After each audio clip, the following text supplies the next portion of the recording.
text message line there 1760 Berima Safo Chenebua Kudia Kumawu Manhene Anopei Nana Yachia El Kwanso Kusukra Sa Enso na Area Bukari Anaba Zakaria Tano South Mensin Krachi Onso Yacha Edu Sabria Mensin Krachi for Mojumanu Miye Emo Dentitu Efa Kwan Amofa So Amuyi Bola Hodo Nyina no Efri Mumpeso Aso Enti Ukujina Kwanza North Ntra Area JBB Ewo ho Oba Aye Asen Central So Area Kwabna no Mafo Ewo honom Ukujina Wemfie So Area Asebu So Bo Adwuma Sunwane So Obekwa Kujina Mo Ho na Area Akwasi Ponso Di Dwuma Sonko Moma yenso so mensin nyina akrache fo da no nyina no yenso won ase na yembo o assembly no na de fa ye ball ho titiu ho asem no entimi enko emu nkoda ho yi mai titiu ni se yesi bronya bosumi ene efia hodo a ebe ne kwan ebe fa so a ebe kora fi no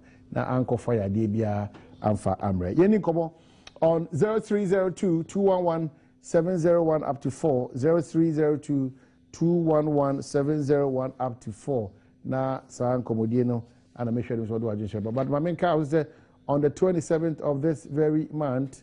And Quada and she mudia a case channel at the bano on top no emono science she mudino everbaso cry or quanso go so cry and you who film on the 27th over 3,000 kids ana ebe feed your more quanso go so cry and immediately say obeba beka ho na otimahwe woni so awo achede sonku bi say ye ntade say ye nnuane say ye mpaboa say ye toys say ye sika ni nyina ne say oba aye Joy FM the opposite Honorable Multi TV Kids for Kids channel no na the ohobia no also watimi ene ye akai na bibia timi akoso say de me hwe nim so dem bekasa on 0302 211-701 up to 4 na bibia ekoso kama yebekwa akogina nsemfua mensa yebehwe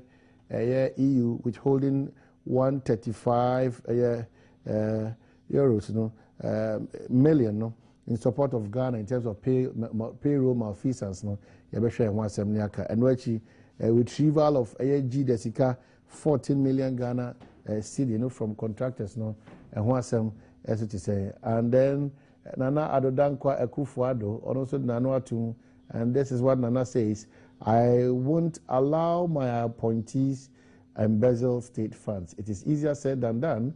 Sana Ebinum Eka Ebisa said Nana Adodankwa I demonstrated that commitment or demonstrated that willpower say adia or no number mono on Shema Nipa obey you or no say one in the nimno one bit me akase one faketa share any prayer on some and so common ejina efa me way quickly mame enka say 1760 your text message line fabre na so ntime njibre enka emma ye bekwa kogina fanti akwa north na yama nimnyamfo amankwa esiama akwaba yama na kwaba yi ye buza se constituency any party mu boko de bibia kama na da meeting o mobile pa omba crab egu faso e dey se sa na ekui ahokyere wo ho ntino em se ahokyere bi ehu se o man mu o man ana wo de se ahokyere se onipa asetremu ahokyere wo onipa asetremu na se bi nka da o ana o de bi din ya na eyo electricity no kura asan be ka echi no kura nkrofo ntumi nu aduane nhyɛ hɔ omo nso omo ye aduane nso obi ka omo ntumi mfa nkɔhyɛ freezer mu na ade echi a omo asan de akɔ ontumu no asan akɔtɔn ti nipa no bebre nhyɛ da kura nto aduane anɔpɔ eze anɔpa de no ya na ye ni ade ache so no ya re ahoro na NHIS nso okɔ a yɛturo nnuro no de efo no na ya atuna ma sɛ kɔgye de ne bo kɔnim bia na de ama sɛ kɔ na kɔtɔ esa na onipa ho tete no onipa ho ha no aho kire wo se de o si twafo yi omahi omayi ntua omuka etichafo aye adwuma 2 years abesi na yentua nurse fo sika kam nurse ntinimfo technically the constituency uma omo se de o kan hu de but nye hu sai se na me koso hwe o man Ghana asetremu de hu nyame fam no de wo ho ani de nyame fam de wo se nipa bɔ mpa ese ade che nyame hia no na adwuma nkoso adwuma ye be koso ama won so nyame so matumpu ya na se wo ho atɔ na anigya ba mu saa adwuma no a koso no electricity na eme koso dumso nti enkoso won hia buruburu na wen a wo adwuma mu nso a de electricity ye adwuma ya san yi bie di nti wo mu nso nanka middle class no anka wo mu nso no nko mu sika ba na wo di bia mane nkrasefo no because wo mu no wo mu ntumi nyefu akese so efu nkitinkiti eni de wo mu di keke de na wo de beto semra obi wa ne wo de beto na mukra na ho ode ma no so obi wa de wo de beto atade ho ode ma no ni ba ku school obema ni sika so mfento duane because school feeding program nso eno nso a agegu akwara no kwa ada se wonya duane ni ne ana se ebi aduane odi obi di no enye duane e be ma na me ukeka we num nyina bomu aha oman ahokyere no etoatoaso pa ma ehu dara me kan se nka ebetumi anka yemfa typical civil servant middle class bisika anka dakro yemfa nto ka che se na ebeye ne yemesese ne yentine transportation na yentine rent ne yentine electricity ne yentine water na yenhwe de ebeka wo no so ne maduane mayo ne yire de mai efie aduane no ano mai school mai school fees nso mai de odi be ko school de bia nso mai we simply no o de yen titim film ni what will be left with the typical middle class civil servant na yen hwe se ahoto wo oman mu a se de ebinim kasa ahoto ewo oman no na o ka che constituency de no o ka che me constituency ane se omu nyina se de omawe atas no omo mpae na ndc for dodo no anso aba yefu abeka yen ho no omo ankeka omo humom na ye mpae se yenum nso ntwen pebre se aban yi ebedu da yekoto aba no na yakoto no bum na se de toma na 100% no ya to no bum na na ba power na oba power na ye nyina ya boa no na senior mampanin dada kufu obeye na at least yentumi nya ahokyere ni nyina mfiri ho kra ahohihi ewo ho edie minim se ebeye ade a se de yehunu ni se ye ba MPP ba power na beye president yehunu sa abiem na emma ahoto emra yenso kakra biem nso mesre obia konkonto nkoto dwanimu a wo mompae emma abanye otisui se nyankopon mo na onka no na woma won nyansa ne nimde soronko a woma bebi a yedui ensan tinko na chikra ne mu so betumi a onsuso mu nyame mo ano na onsuso mu nkakra se ya akosi se ye besan abana ya je free ne se because ifisa bebi ewe esan ko na chidi a ene ebeye because enema bebre a ekire se ye koye nimu ni nyina atie gu se ye koye chi ene GDP kura 20 ebe ko be se 4% na wenu nyina ye hwa a o ye ka ho 4.3% na wenu nyina ye hwa a ye wo hwe beebi o mampanin kufu be fa yen edi yen free edi e fa hipikimu eni beebi a oja yen over 8% a odi jaye na ban buy with oil a o achieve ba ko pe no 14% no enu beebi a biem ebisi na yeda so wo ahokyire mu ne ahunhihim esa na wani apoto wo ho hia apoto you don't know how even you make your own living the next day esa ahokyire wo pa no na ade corruption eni na mu nkitinkiti because oni pe bie ni wonu ma na getu aso enti no esa na oman na ebre oman ibidi which is very very bad akwan ahoro access say but your free be capital formation capital formation asset bi your resources their money your lay no as foundation on which a progress and development is springing from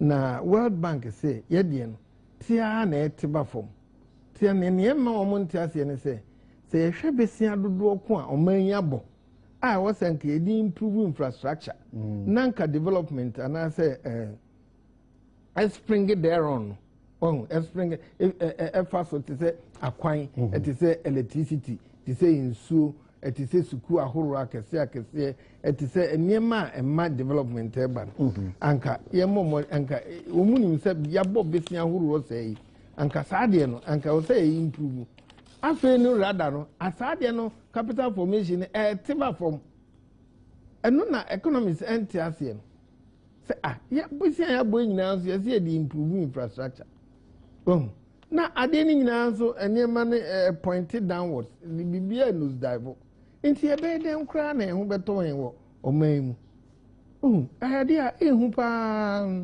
ehu nti no me de de bia me ka se aban president no se o ye adwuma pa de a ene omo o se omo bo adwuma no dawuro omo di ni hwamo no no nso di ni hu hwamo se o misa o se obi bisa asem bi e wo oman mu a ɛwɔ sɛ yɛto yɛbo ase na yɛkyerɛkyerɛ sɛ obi bɛbisa bi sɛ bisia bebrebe yi a yɛabɔ yi ɛdeɛ bɛ mpaa na yɛde ayɛ over 20 billion US dollars ɔmo baayɛ wote aseɛ ɛdeɛ bɛ mpaa na ɛsi aban ho kwan sɛ bisia biara a yɛabɔ no ɔbɛkyerɛkyerɛ mu deɛ ɔde sika no ayɛ ɛwɔ nkrataa transparency ebi no aban nkyerɛkyerɛ mu nti mi hu die nti a wɔsɛ obi kɔka nsɛm a ɛsɛ woboa na yɛayi ahoro nipa no saa nso aban apa nipa sɛ ɔmo nyɛ adwuma ɛma no nti ade nti na nkyerɛkyerɛmu no ɛma na ebi ɛma yɛn so ɛma obi hu die ebesi a yɛabɔ yɛde yɛ na yɛhu sɛ yɛakɔ soro yɛgyina faako anaasɛ yɛte kɔ yɛkyi ba de nyinaa wani da so hɔ ɔman deɛ ɔman bie ni hɔ a ɛnni anidasoɔ ɛyɛ ɔman a esi hɔ a ɛyɛ ɔman no deɛ wobɛtumi mmerɛ bi nyɛ mmerɛ nyinaa na ɔman no bɛtumi adi yi ɛduru baabi a ɔman no esi apene recess wɔ hɔ but sɛ wokɔ a recession no ba sɛ wokɔ recession no a ɛwɔ sɛ wotumi san bounce back but ebia na aban yi ntumi amfa yɛ ama ɛsiane sɛ amamuo deɛ ɛyɛ ntoaso no nti yɛn bɛba na yɛde anidasoɔ no aba but sisi ade obre ne apinidie ewo inipa akoma mu pa because inipa bibia insi suku apesa obakọ ebia na ohienti ntumi mfa no nkọ eduane a apesa obedi ohienti ntumi mani bi atade papa bi a apesa obabi ehye ebia na ntumi ema no enhye atade yi udin yi ana shirt ya ehye first na 50 cedis and then unkita 130 140 150 unya bi nhye that is the point intino ede be mpa na eche se yesheda wo ahoto ene anigye mu as oman ade a ha adwere ade enzu yesi yenhye made in Ghana ade enzu ko gina ho ahontumi to ene ebia fabrica na eto no be se 10 cedis ene akodu be say 25 cities. Inti ade a ha adwene. Okay. Ha adwene pa. Well, consistency projects been ekoso. Say a consistency projects are ekoso. Buntra say public toilet no. See ya any shame. And happy yan time no. Ntimi hu saban ba o na dwe senka wo mo nya amaye as say ni pe ekoso uko gidi a ye tu ye new toilet. O bi ni okra yebo wiase ye ho aban ema wo mu bi nti mi ye foforo a yegu so a yeto eno afi SDA school no so ye mo wo JSS no tensi ni nyina atete atisi ano ye paso a ye de foforo eguso ena Zion so mframahu epaso nyina eno nso sisi akannua nananom de ba enchansi ni gu ho na ye de aboso inti consensus de eyara dwuma de MP dwuma e woso ye de o ye pa afi bebi a yebu dwa no nso ye kata so because ya na awia afi ehiafo no bibi no wu a wontumi nto attent no nti won so ye ko kata so se de o man no obi a betumi akọ na waye den o de oyiye be kọ ho nko ade a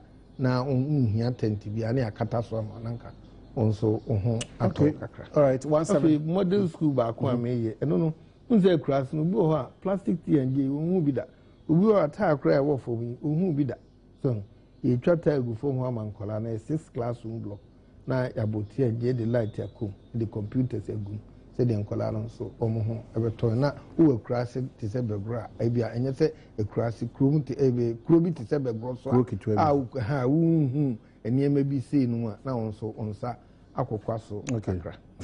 Well, a text message you don't know about my yanking kind ebi enso emfa emao but 1760 and your text message line 1760 your text message line you heard him say Ghana's ambassador to India, Baba Kansa ambassador Sampi Yale, Baba Kansa on Yatua in common so. Make out say lucky herbal and a super septic for one other Roma and a sa and come away yede ebro. And to make sure so no who the Conado Wajintre and me Eddie Abraham. Well, quickly, all of us ever come issues, I'm sure it's when I hinted at January 2015. Probability, automatic adjustment, PRC for boy and cocoa, say, and you can into movie a bit me a unity January 1. And what's oh, maybe automatic adjustment, you know. I'm say, me new beer and argument say, Obeka say, a PR, a bank. A bank. I didn't know Obeka say a PRC.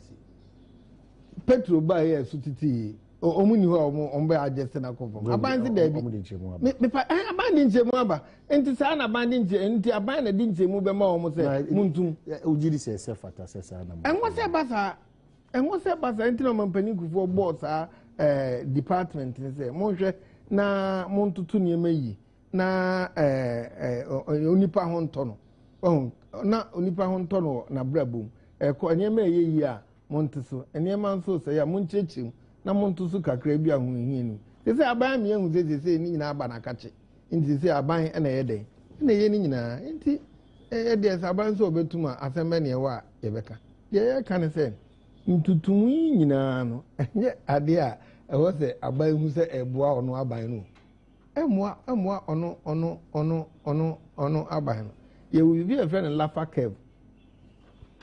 curve no aye taxes bi a aban impose the more aban impose taxes immediately ni de aban be realize revenue kese but if enche bia no ubon say enko nanim kura no ubon say afi aban tax expectation no revenue expectation na asate ye de asate etiba form na etiba form adentina etiba form sa if say nipa nanka omu ye adwuma no yen ya ha ne de yen adwuma mienu ni miensenti memfa no enka ho na mum investment etiba for because we can invest electricity cost ro we can invest water cost ro inti de be mpa na e wo se wa no woye na no ane se odi usika ato na odi akope treasury bill bi na odi ayeden na odi ato gilt edge bi no invest in it na edaho afi omu nso omu adwuma mu no adwuma omu a omofa adwuma mu no esan say rates we num nyina cost nti no it eats into their profit margin into omo so de be number de omo ya ne say omo so omo ye de omo pam nipa ni bi wo de ko traffic kakra ya pay off wo ya redundant ya tuesike bi ama je never ko traffic na omo so omo ba fie na ye den na omo unemployment no so ye den na eswele unemployment eswele no na ede be na ebe omo enu I see na agitation na ebe omo enu na ya hwe yi a na yekeka ko baby a enwo se yekeka because umo nipa ho kire ne bebre ya what you say o ja ho kire mu ka say oh come on what is this here Africa dey mean so eno na dey tim pobone eba emrantes aban we masa akwanya ne se bitima ba anya me na meka jenenu no waka bi nipa tese enya ono nko nipa bebre ya ka bi but ade no so a fact you can't run away from that nyame cheche mu you can't run away from it say we isi a na we isi a na prompt enipa bi say we mra afi ne life kra abeye valueless o ti ase enti otumi de ne life bibia opebia okay enti yes aban enya me nko na me kanipa bebre aka say ahokyira eba o manu enya ahokyira wo say aban tena ho no ohwe no ohwe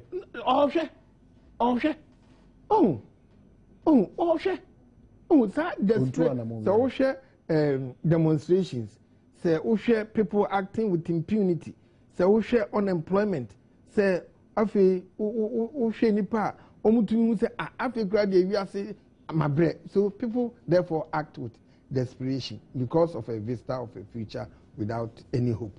Oh, o hwe wani mu a say bibi pa bia wo wani mu. As a result of the internet, and America say with impunity, they say any mra man. And now hwe ne anesisi wo baby.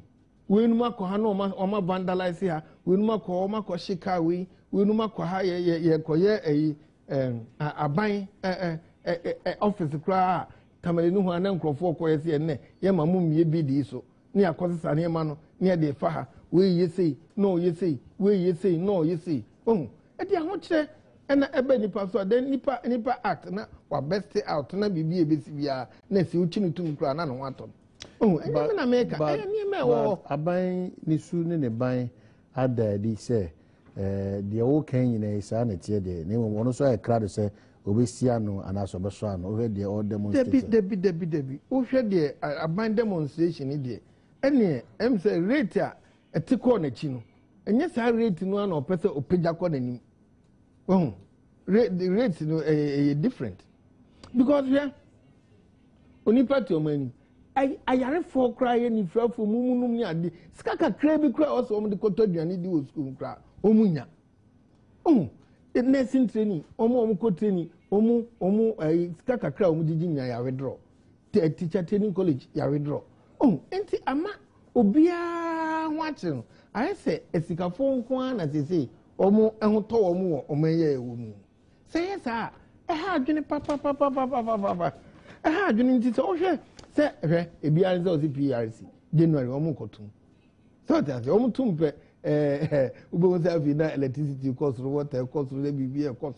What I say, where the chest mind to me, young baby say, maybe I'm on train, said or train and say, petrol, there be a cough from a German so cry, and a dear Debbie, or Kabia, or DB20, and now said the TN1. I didn't think I want to say a banner cost through baby, a buying cassette, Debbie, and Petrosike kura meji SS na meji we be cushion electricity any water into nunka for a while no and cannot be said ya ho kire we moment now but they are ya wo munu say salaries enye index linked oh enti say ho kire no e ba no nanka ye tutu niema mu wa ha no o ti ase nanka salaries no so ye den e cost ba we de ba bi ejina no e hwa na ejina okay enti bibi e bebe ya no ebe reduce enti bibi ebe reduce dia na ede be na mbeka se obetumi agina so aka se aban ye niema ede kire se epese ohwe na ahuhihia no eba fom ene de ontumi nka ne sa akra all right all my question da CP yankoma a noble country like Ghana your representative or India His Excellency Sampi Yale abeka yensa Echi, kemo akwa abafishapa. Ghana for India, what you saying? Omo law abiding. Very. Frequent interaction with them. Very, very well. What are some of their challenges on war no more? Music mema etifu afishapa. I feel come to you. Na my resist the my appear with program dia. Belgium dey say. Aya bibi. Na mo owo mu yende Ghana fo ndorso pii bo India bekakra be hu wo Bangalore a we usuade na yetade ye nwoko ho papa na mo oyenye de ye wo school nkitinkiti bi wo India wanya papa biara na wadada Ghana fo mbada wombre school woba mo on scholarships na wa mo we ayijuma India fo nala ye one capital population of 3 times that of Ghana. You know, Delhi including about 35 million. Ghana's 24. 25. Nti ejuma sam nyema de na de truck bi kra benye ipia. And they are very very skilled and professional. It mesra wofu de obiara obekada opedo per school Indian. Yeah, on fa Ghana High Commission. Nye school the school papa. Ni DBA. Nefi, I didn't know so. School be how better from former about no accreditation. My former standard airport, Kafahon, Kafahon Abba. You do see a phone into the hall, 98 1 Abba.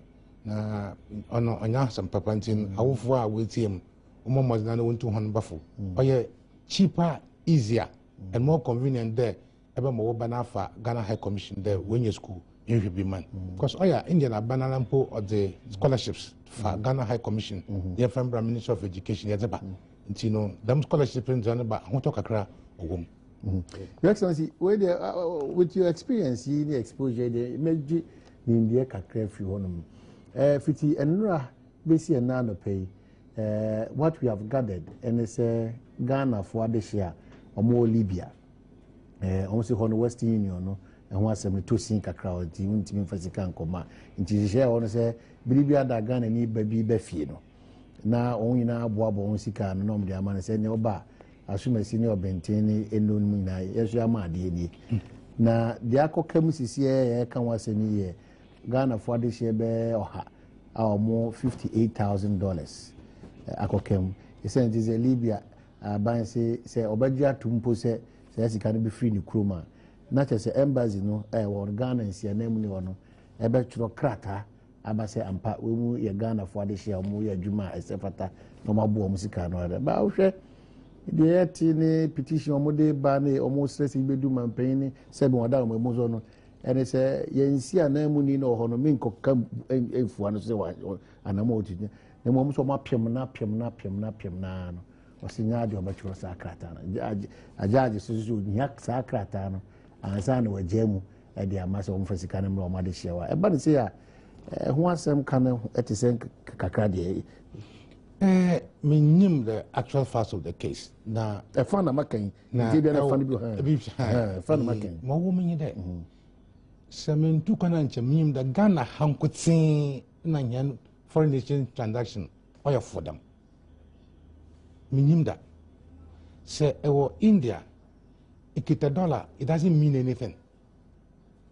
Store beer and you want it to Azar, obey $1, it doesn't mean anything. Uche will call dollar, euro, it doesn't mean anything. Everything is in rupees. Now, it takes you just 10 minutes or so. The edisi kabefi amanadi to India. Now, it takes you ages to send $1 from India to Ghana.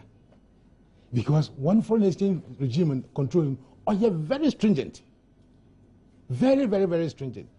So, mukwe ina mesema abirwa yare na mranis bibi kakra. Chief Papa, €500. It took us 3 months. Because checks are €500. Checks are Indian government pay. If as a policy or a zero transfer of foreign exchange. We have anya hon kutin amana many people brother out in a there. So America and other countries are African countries. €500 come yes. Say echo Krobit to Zimbabwe and Nigeria. Airport one another. One must send us into one currency. Airport one another. Airport one another. Best because kita dollars in Nigeria as a quarter away. Imagine as a quarter. Naked is or Dawson. No sooner one show. You'll be under surveillance. In Ghana, you don't know that you have fun of full crack. They have fun of that. Yeah, Jimmy. Now, Libya is American. And Crofuna or Homonoman. A bimpa, not when you crack Tibiala or embassy or their boy Ghana for. Now, as a group, I am face were Indian in there. On them done a Hinson Park, Yen incident. Yen you enemy our sub-regions. What I we have a passport to Mpo. I bet how much time difference in the soil. Tell one or afro, if you had about another Mumbai, the watching gun and you be. One friend. Now, Macadon for telephone mana, Mayan and Casa. No, maybe send over him, also for Ghana. The only place of Onima, Sadisco, another hotel beer, Wabada Haka. No, Bisan there. Okay, if he's Sakaman, echo him, as I don't know that one. If he done so mana echo him, after a few questions, the moment now I put the question that I will feel either Togo or Nigeria. Say yes, but it comes very often. Oh my goodness! Into the mass America or Libya, Ibiana and Crofumbo were Kadaman.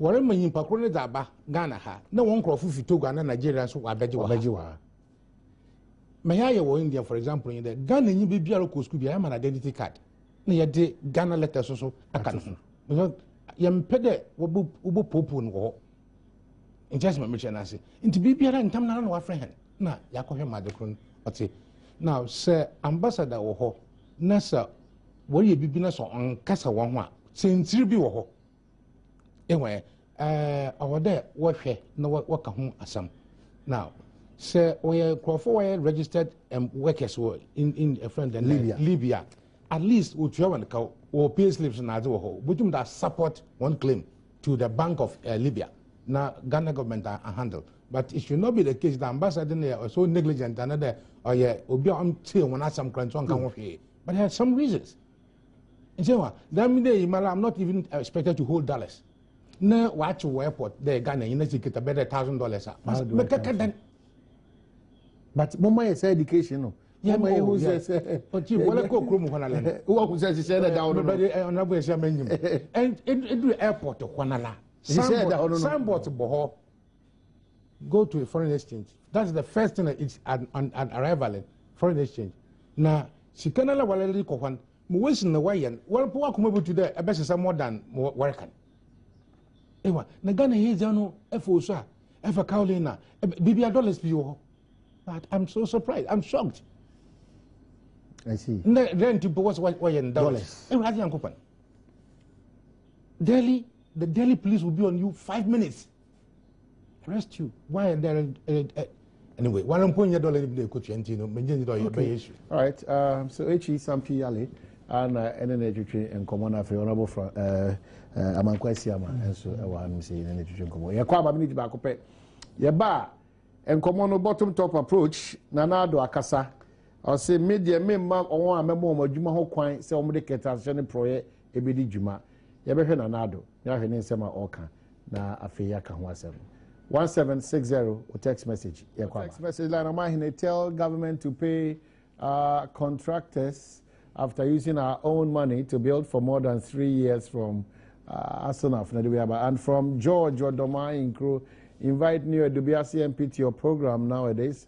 It says thank you and God be with you, John Mahama from Tay Jacob Old Papasi and the Honorable J of J Furniture Works Obuasi Akaporiso or mine.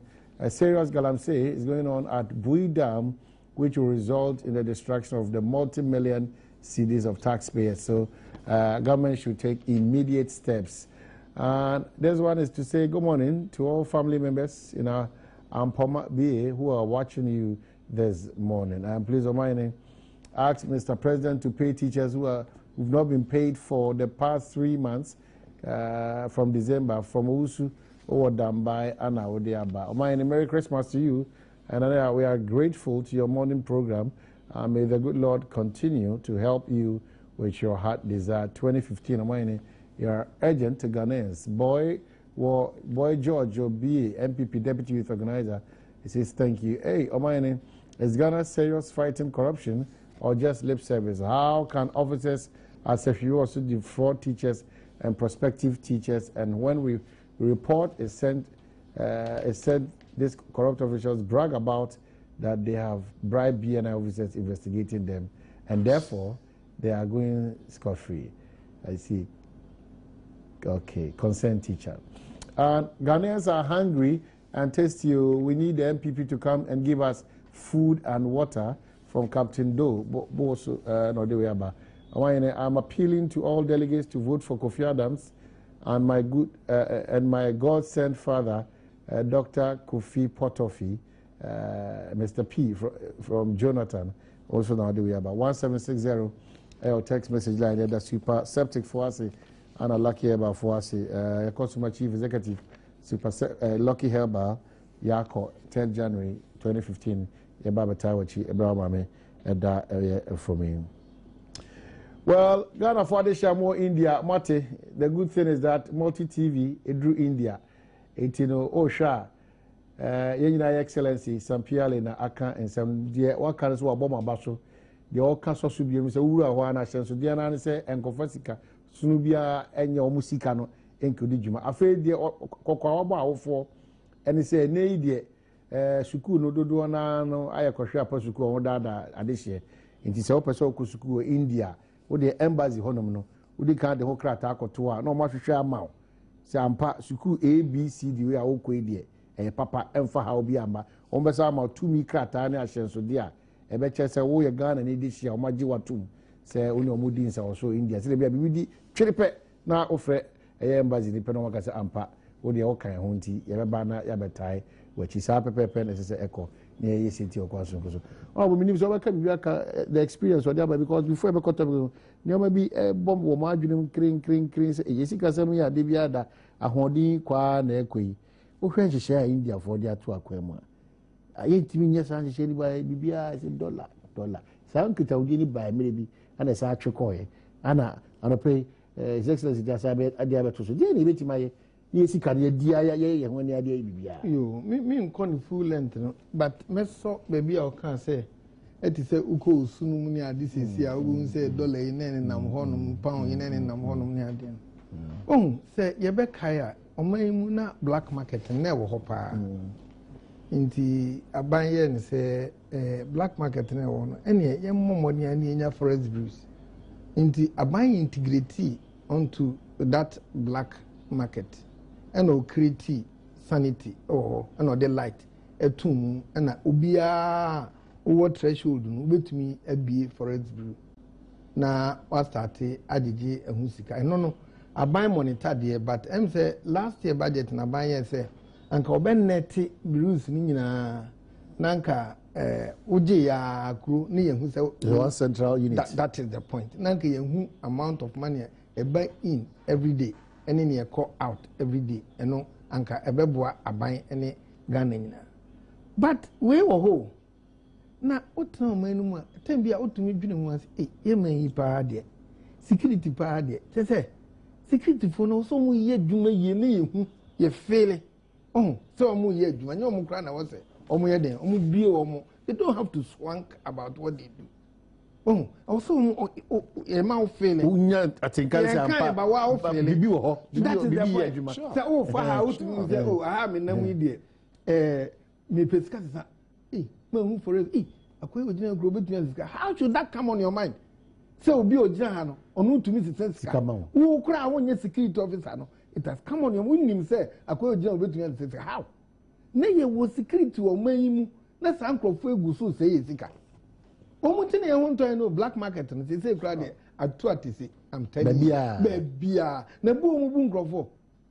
ɔde sika no bɛma ɔsɛ dollar kɔ sɛ obi bɛka sɛ mɛma 4 cedis to $1 ɔsɛ sika na deɛ nso gyina bɛyɛ 3 something ɔde fɛ ɛno yɛ first ɔde ɔsefo yi na ɔyɛ ma hye emikɔ bank a mikonya 3.2 ɛnɛ 4 cedis yɛ mɛnji 4 no ɔde ma no pɛ ɔsɛ emikɔ first sika number twɛn mɛmi ni yɛ ni gyina ɔbɛba no no wasese sika no no ɔma fake dollar ɔsɛ mi kɔ yɛ no ɔsɛ ɔbɛma 3 cedis ɔsɛ mi de fam sika ma mi ebufuo hura nti wugyi sika no away back afɔ ɔde bɛkɔ bank sɛ ɔkɔgye 3.1 wɔsesa ɔsɛ osika no ɔsɛ sika no mi kɔgye ɔ bank ɔsɛ na sɛ sika no ɛnyɛ no ɔsɛ wobɛkɔ hɔ no alatu ɛno yɛ one second wɔn mu a ɔmo hie sika no sɛ ɔmo hwie sika no bi asesa ɔkɔ biro bɛka sɛ ɔwɔ ebi a twɛn kakra na ebi abra ɔkyena yɛbɛgada ama wo nipa de bɛba ne yɛde bɛma me de me pɛntɛm na ɔkɔ forest buru no mu bio mo fa $1,000 ɛmrɛ me wɔ me office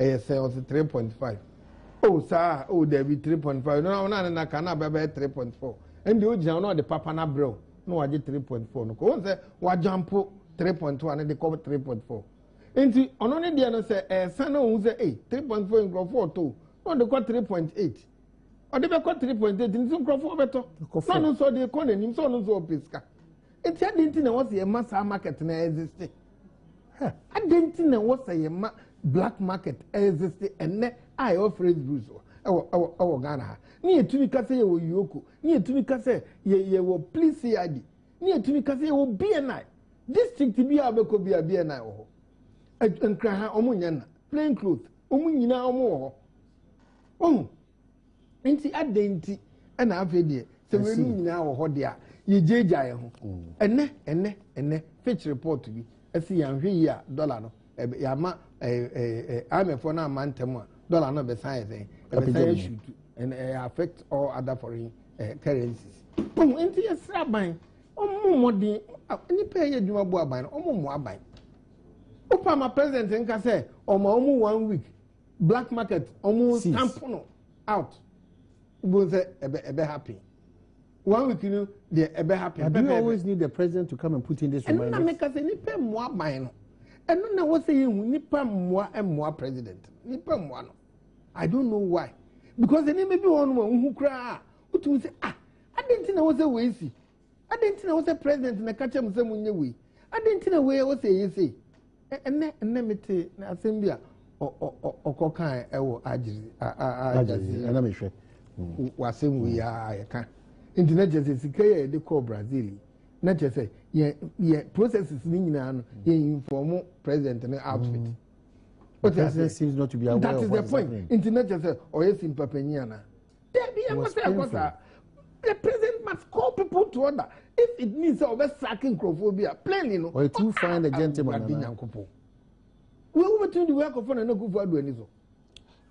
You can do that. Maybe I could yes, and so I come. It is easier said than done. Until we are okay. Say, Arboare den Shuma, Uina, Nishun, Kuini, oh, say, Binan, Ebian, and Nado, Ebinum to say, okay. Wakama making kind.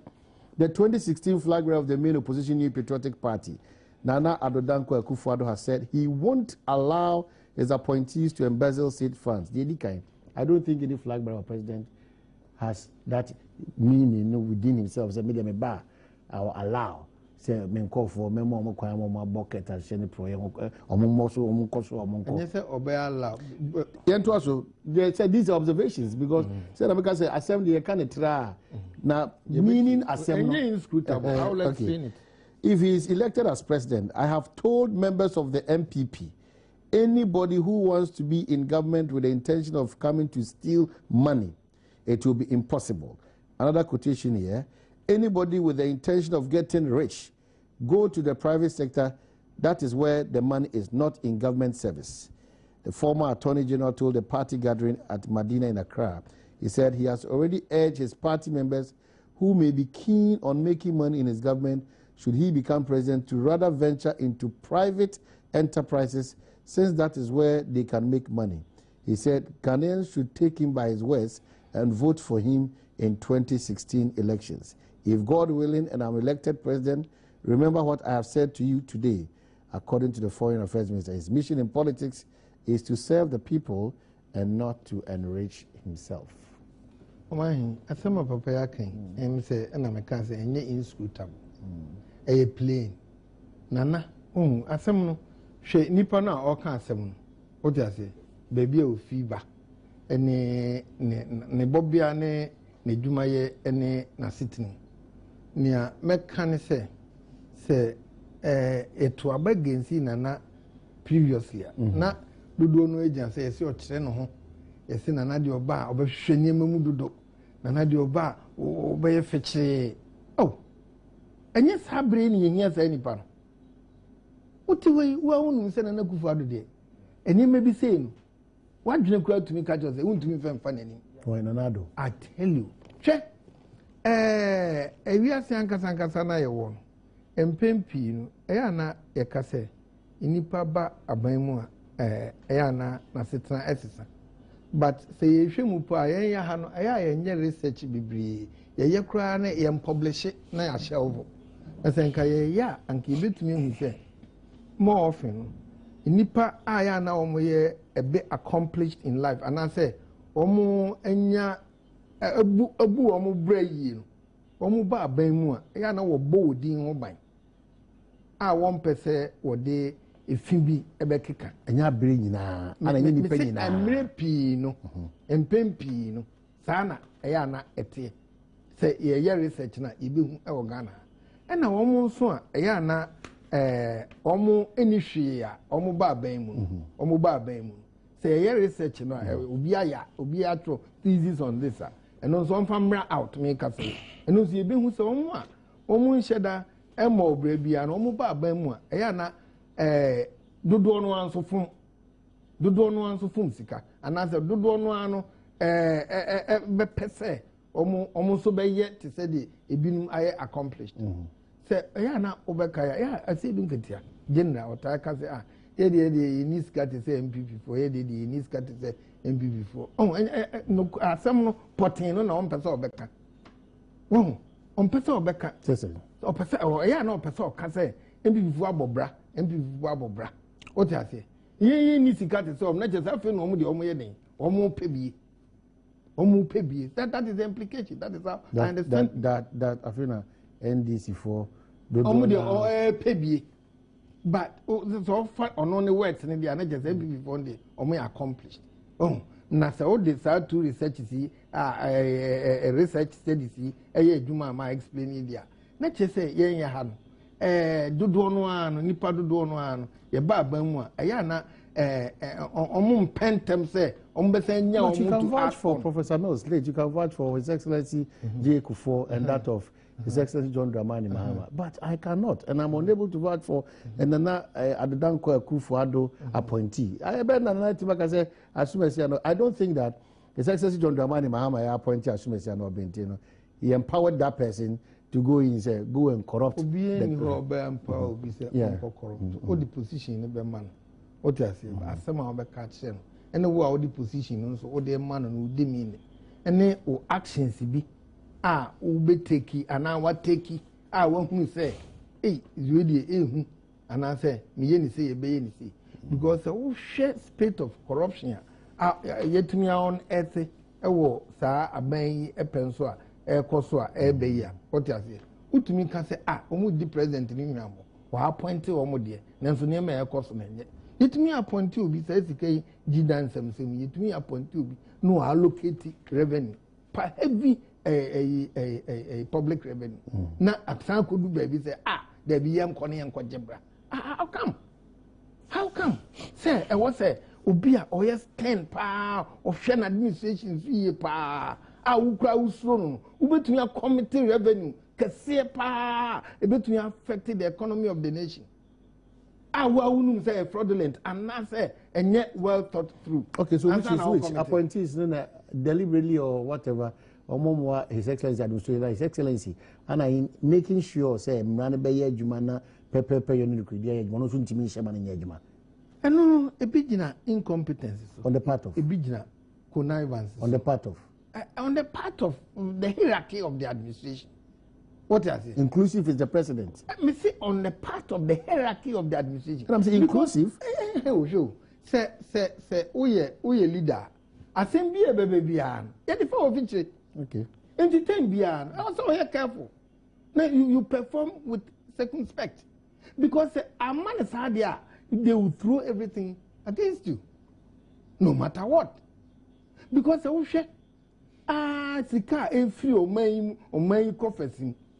Eko yesan kojiba ayeko ayentumi nyima ayeko ayenzu yisika wo se de adwuma hwe ghost names yi wan se wa wa hanti ayentumi nya 135 million pounds ma adenti na wo se ba ne sa nti people are not advising the president well or what.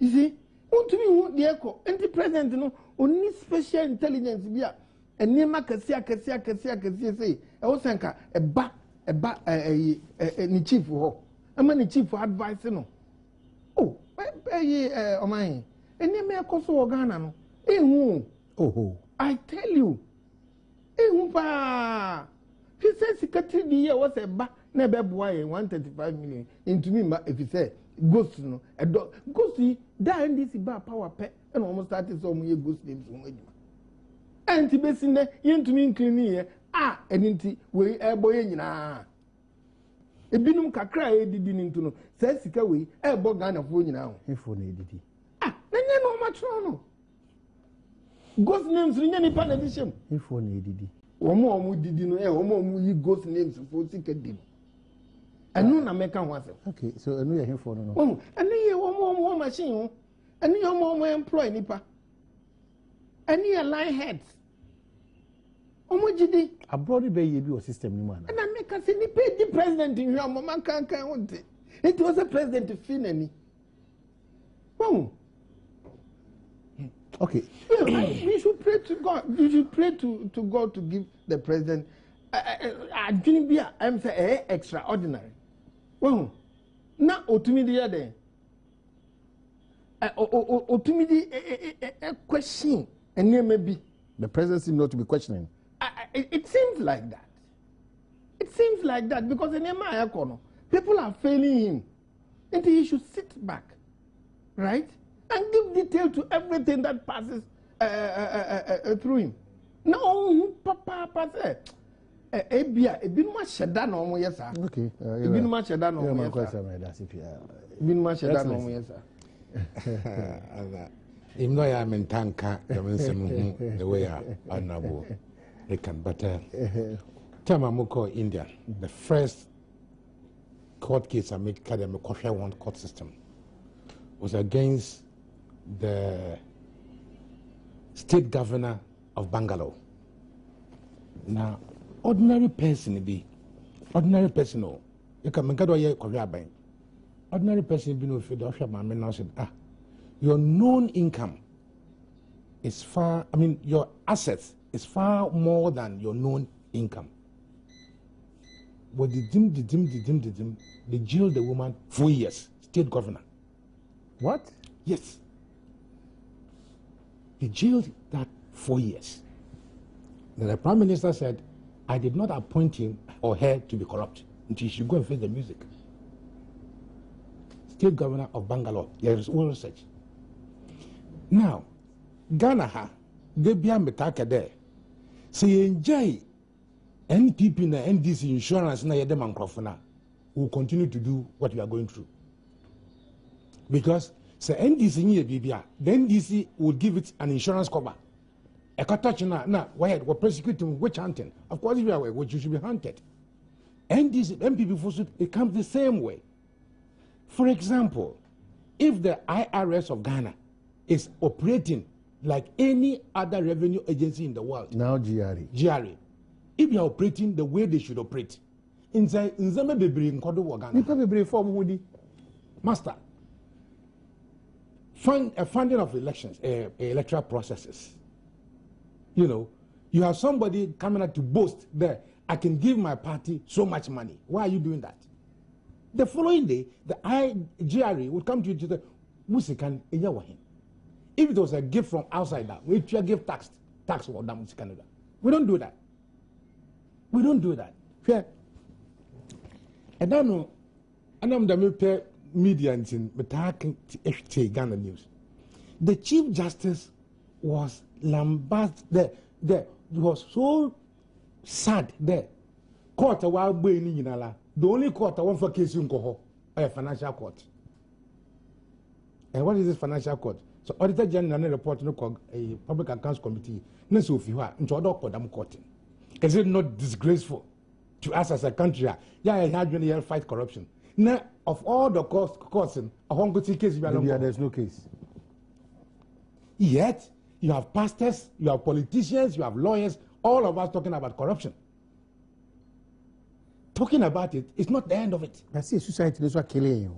The society itself, we should be proactive. There. Yes, sometimes in conformity integrity so here. Say Eric Ada Obi wa bam no a corrupter. You get your facts and be bold enough to say that sabi. Oh my hene Kwame Asante, why you dumb? It is this which other countries do. Because I remember that there's fabricated corruption, perceived corruption, and actual corruption. But if you're Ghana, the one word that ought to ban your corruption. A champion so Buzia corrupt. Buzia is corrupt. The word corruption. Some of them are downright stealing. It's even say a national service coordinator. Now, for president cannot break into your mind to know your intention. Oh, empower us to go and do what you need. Say, why can't you there? National service do. Say, you will one powerful.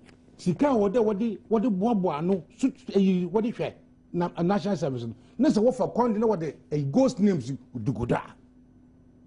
Brother, ono so president na the hierarchy ni bia na.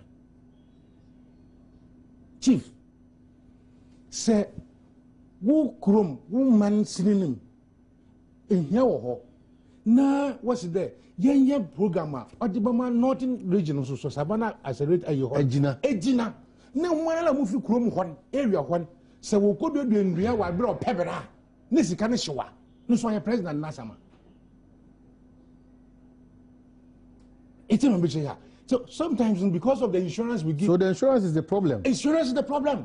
Insurance company now. I had the insurance. That is the crux of our matter. Because it's a public accounts committee. It's supposed to be bipartisan. Look at the American inquiries by the parliament. They want to dig into the depth of the matter. It's not about the party. It's not about the party. But the public accounts committee. What do we see? It is our institutions. Onye human beings na our institutions. So it is not a question of Nanado can say what he's saying. Of course, that he's entitled to say that, and everybody who's looking for power is entitled to say such a thing. But experience that we have also seen in this country, it cannot be wholly true because we have passed through a certain system. What would you go to what's in there? Listen. Who is first? What is first? Is it my political party which is first or Ghana which is first? It's a major say. Maminka, 1 minute. India for celebration because a celebration of light. Diwali. Now, Tama wanted to one. China for what did them racket here to boom lighting. I mean, the whole country should be celebration of light. The Prime Minister said, make in India and sell everywhere. This word make in India, Masa, everybody is towards that now. Inti, here is the Diwali this year. Echo shopper, what you made in China. Light, you know. The same light, it may be inferior, made in India. And you could not see one human being. Go to China. And everybody went and bought made in India. Say, I feel next one, next year, no. The facts of women will be in to build a nation. To build a nation. Indian food this time maintains there. Equabank to cash our craft from other countries more than 5%. In so yenzi, kasana nine and then yerika. Insurance or the political parties in. Now people put a premium on their political parties instead of the name Ghana. Ghana, you will see me. Now we are not honorable in him. People want to come to talk to you. Yeah, right. But this goodwill, we have allowed a few misgrants. I worry said the goodwill of Ghana. Because of insurance. Insurance. Or they are only. Singapore doesn't have anything apart from its goodwill. Honorable, you know this. Yes. Singapore, Malaysia, they don't have anything apart from their goodwill. Because investors, they are at peace. Now, Ghana investor, Indian investor, waba, uho, maka Ghana some fewachen, why convinced, also, Mamia search kakra. Edano, Mowana, Indian free basa obey. Clippy. Now, I am a fair, or you may need to, damn creep, Pamaka. A lady, honestly, Sofubia Hoba, would filthy words. Filthy words. From Ghana, imagine. The whole world will get to know that. Are you helping your country or destroying your country? But have we come to understand, say, young Kasa as individuals, we are ambassadors for the country? Master Yanko, Sabi Yankosku. Sabi Yankosku, say, you feel Yasa. That's in the television, you know what show. Says some American, or from India. No one show. Never one I can see. I agree with you with most of the things you said. But one thing I don't agree with you. Here, Obia or what integrity on found or you. It's either if I see a didn't catch yes, a some kind of interpretation the MPP for accomplished. It's not the case because you have accomplished people who have also mismanaged, who are more corrupt. Look at the cases of America, the bank scandal and the rest of them. Very accomplished, very intelligent. Very intelligent, very accomplished people. Yet they are very poor people. What were integrity? What were the love of their country? So it's about the love of the country. I am not a rich man, but I believe that I'm an accomplished man because of what I stand for. I believe I love my country. It's just my mission. I say, it's honorable. Let's all be angry about one thing. Let's be angry about developing our country. Say, obi no jida. Oriyan, yen na yahoo. Obi no was whatever. Oriyan yahoo. 9 days, when your opportunity to catch a radio station. Sometimes when these things will take roots, to remove it is so difficult. So if you can't join them, can't beat them, join them. It's about time we stop that. It takes my mission, sir. And a person that wants to come to government, I believe there, who alternative programs. Instead of the ordinary criticisms, instead of saying that being accomplished or not accomplished, it's what we are looking for. Chief, politics is about democracy is about this. In church, I say, but I'm the area Casano door soon. Ghana. We talk more than action. In India, they said, think before you talk. Think before you act. Let your hand move. Let your mind move the paper, not your hand. People now the one. Juno that me pada me madam mother to her. Anyway, but most of us. Adreno. On short distancing.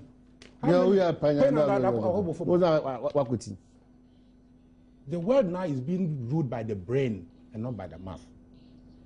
Okay. So women can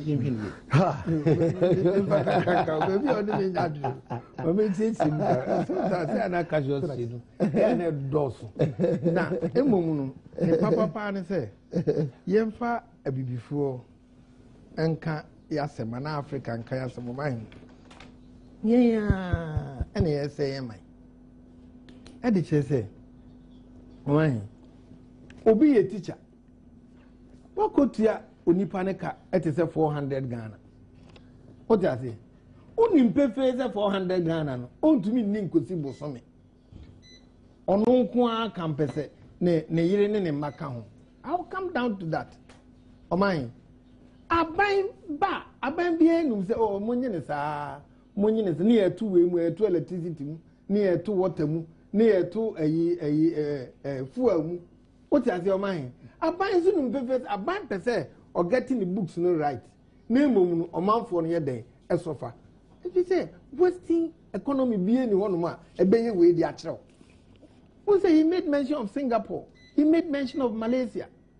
What is it? Come Malaysia, come say, Obi or Malaysia, and it's a council. We started with them. Where are we? Why are we left behind? Why are we in our present state? Oh, it is raised a very important issue, Anope. I think all along, we have been that privilege of it's about that party insurance. You know? How do we detach it from Mranya Juma Minim? Because it is killing us. Me said make him out 7 Pengu who could show be assumed. Now I could NDC and MPPH. And power could know much is no fin. Oh my, I said more kind of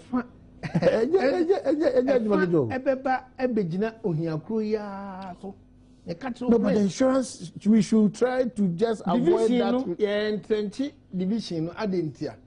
Because say, yeba power. Ye say, say, I might be about power, MPP about power. So when this is for a move in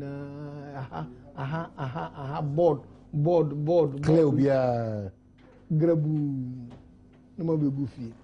The pin division. That is the point. No, so the Nidiaba, MPP for na NDC is Swaba. No, so Abe clear. Oma clear woman. Nipa bi depending on them. What I say? Senka media. So we suffer as a country not based on competence. Party affiliation. So let me finish. In this sense, you say board membership 3 years, 4 years. Yamana so. Obi owumbia ono so obi ani da no so no. Onu so ye bia me papa be 4 years, me man be 4 years. Ojuma mfina or guaranteed. No way obi obeba 1 year ye no.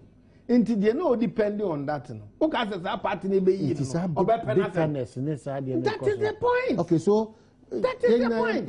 Yeah, entrench by the fact say you're secured in our workplaces because of political appointments. But how are we able to maintain some of the core members for presidency? Because my understanding and knowledge that the new people are free various administrations or presidency or about this current administration. They've gone through all party, how do you know money on my premier, John Dramano. Why can't we make that approach? Because everyone was saying the basic 2016 His Excellency is at stake. Should it be so? Not looking at the competence.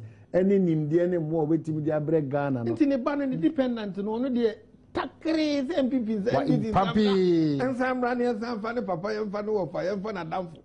You have a mentor. And that mindset, the boy, development. Before mindset. See it to me, washing away.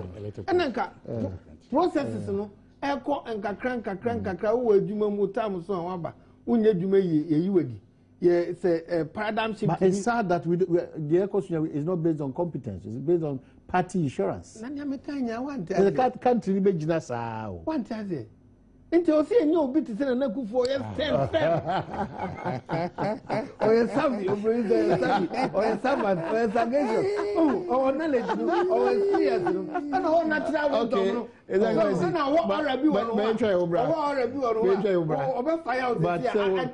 thank you. So, campaign way.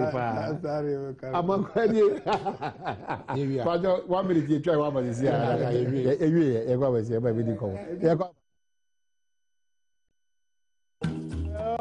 Assign Ababio, Mamenka said live coverage from Kumasi on the 20th National Democratic Congress for the election to elect party leaders to steer affairs for the 2016 elections. No, live on Adom TV. Memendano, yade Ebe Brown tia crowd so on to sa anamono Kumasi ana Sajumedi Ebe Koso. Brasso say a wrap up. His Excellency. Some PLA one say era any young for man kwasiama frontier kwa north mashibejani and so I say a lot of your text messages Mahama His Excellency government has failed Ghanaians, especially the northern sector, for the economy. The economy is so hard for the ordinary Ghanaian to live, and we are patiently waiting for 2016. Inshallah, we will uproot John Mahama, and that's it. Okay, another one gets God bless President Mahama and NDC. Okay,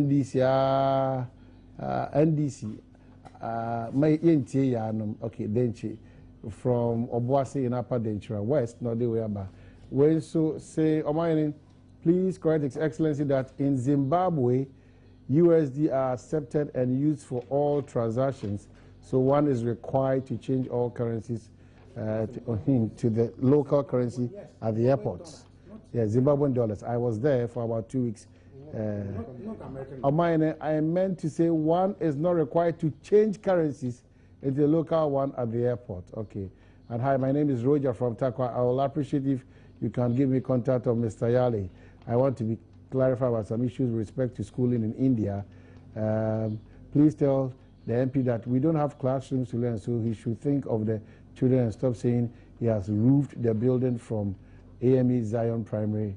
Head teacher Begro. Mr. Yale is very objective, and I like so much. I like him so much. He should keep it up. TJ Okokomlemle. A lot of your text messages, but Pamchomo Franchemi. Now I wrap up. It was studio.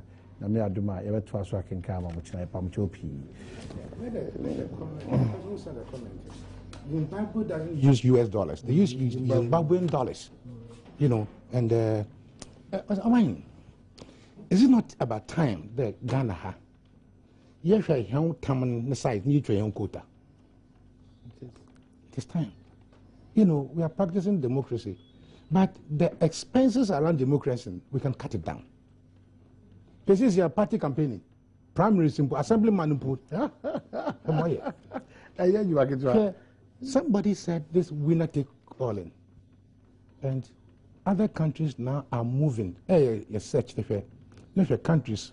How many years? No, what they won elections. In January, them 4 years election. It's about time that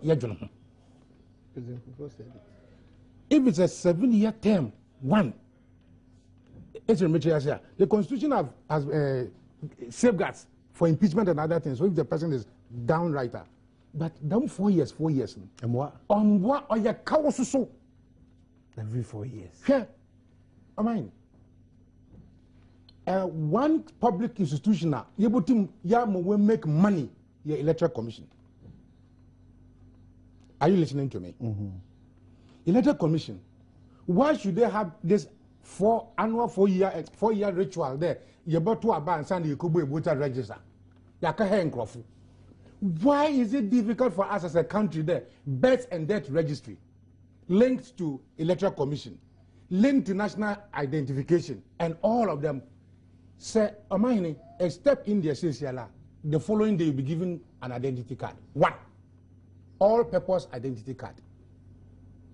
Yes, you got a SNET for your ID card. National Health Insurance, your ID card.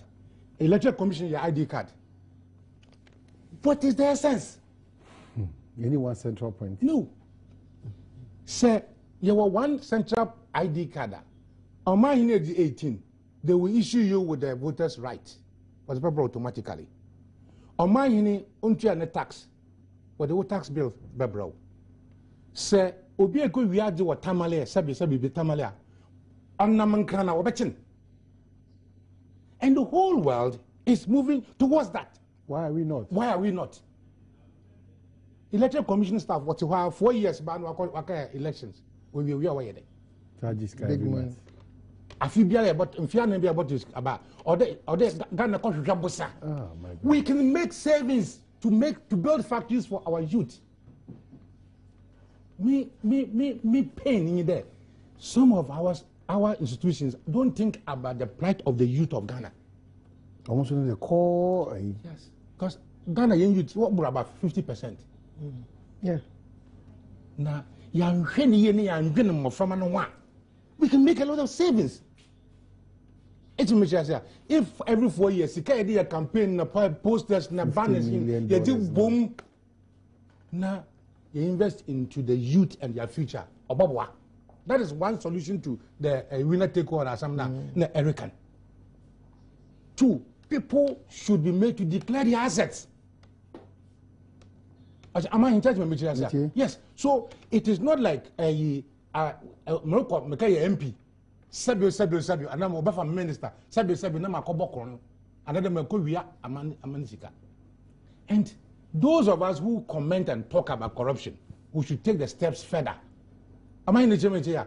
If your citizens arrest, you can also be a citizen complainant. Tell Martin Hamidu. You saw Martin Hamidu? Yes. So the lawyers, the doctors, the pastors, and everybody talking about corruption, politics. Action it. All right. So you just don't go and talk. What? Put your words into your mind. Find time and give the business community and the Ghanaian community a lecture, and the media too as well. Oh no, that's so India. You ever how the media also operates and how effective and positive or more touching? They operate lawfully. Okay, so we'll find time and come to you for that education lecture. I didn't need to go to India because you know my stand already. This is not from India. But says, exposure to the India account. So clearly, we need to also buy into that. Oh, don't be chat away.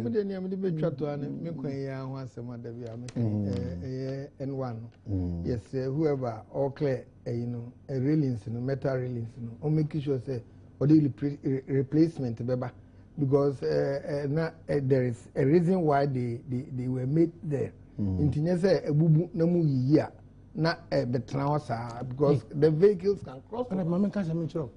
Check who is removing them. Sometimes they are thieves. On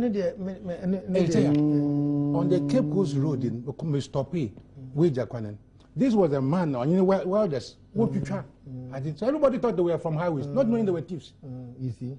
It's important to check here. It's only idea. Only place. Meda na nasi na makati. Every vogue suit Obi e boa no say e ba power. Na 2015 ubenya platform dey campaign. Me dey can say we dey wa ha na o say kan want. Na America. Inti e China na onko so okay. Ghana for gusu Jimmy Church Bahama. Mr. President. Name unu o hwe ni yie say onipa wa assign wo mu no. O ye adwuma yie. Na on fi nani. Amanfo odi na bo. Na mafo si enchia ama menu na bonsunana mafo didora from Kwaku Germany. Donald from Child Labor or Kotoko House. This is from DSP Alexander Obeng. Or say a fit to speak up. Passengers, a safer Christmas starts with you. Speak up against driver misbehavior at all times, and let's stop road accidents. Very important. What is shame na say the Shenkafono or Kanation and Tashan Koya, Mr. Trinadrin Sisu. Nafi Emma a fibrunya a few so no titru Quenchia Hodono. Yente so cry. And now no better kinds of who need a coach bay, but do one as you free. Young Cassa, it's your mobile. Passengers is on more car. Who said you will never be on I said, walk off a car air condition. I know you know one can answer that, but a basis to have more freezy. Okay, so now for you down. Yeah, that was it. When I'm quite Jojo, Your Excellency, Aquaba, until so obey Christmas. It's likely. Okay, it's almost around the corner. We did Bonawa, India one could do we eat what we grow. Fortunately, I have a cook who had worked in the mission for 35 years. I eat only Ghanaian food. Wow. Because in their own BBIC trainer, BBIC trainer. Okay. I eat only Ghanaian food. Mako to the extreme. As I'm a teacher, my fufu woman. But the Cobrasa, the only Keltimpo and then a tiny 2 year at Nasi, or the AFC, bro.